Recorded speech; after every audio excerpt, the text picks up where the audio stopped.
Common biological narratives imply that pregnancy begins the exact moment of fertilization, as a sperm and egg fuse to form a single cell.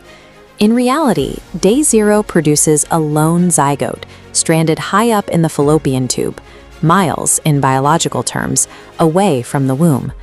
This single cell lacks the diverse tools required to sustain a pregnancy. It has no mechanism to attach to a uterine wall and no specialized parts to extract nutrients.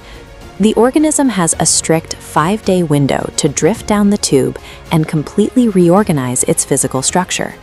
These first few days represent an intense sprint of biological engineering, constructing a multi-part survival vessel that must be fully operational before the organism ever touches the uterine wall.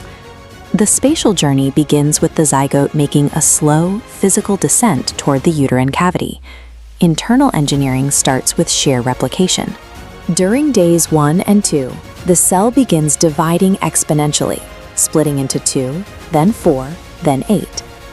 These early cells, called blastomeres, do not increase the organism's total size. Instead, they continually subdivide the exact same original volume of space into smaller and smaller units. By days 3 and 4, the replication reaches a threshold of approximately 16 distinct cells. At this point, the loose cluster of cells pulls inward, binding tightly together into a dense, solid architectural sphere. This structure is the morula. Its rigid, mulberry-like shape provides the durability needed to survive the remainder of the transit. Between day 4 and day 5, the focus shifts from basic multiplication to complex internal manipulation.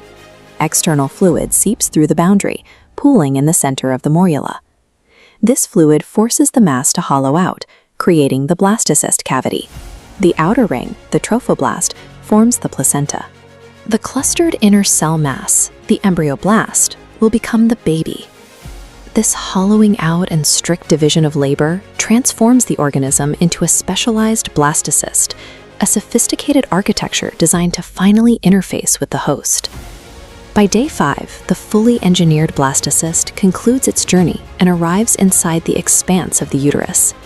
One mechanical obstacle remains. The organism is still trapped inside the original, unyielding protective shell it has carried since day 0. This shell, the zona pellucida, prevents the specialized trophoblast cells from making the physical contact necessary to begin a pregnancy. The blastocyst must now actively hatch, physically breaking out of the zona pellucida to expose its outer cells for implantation.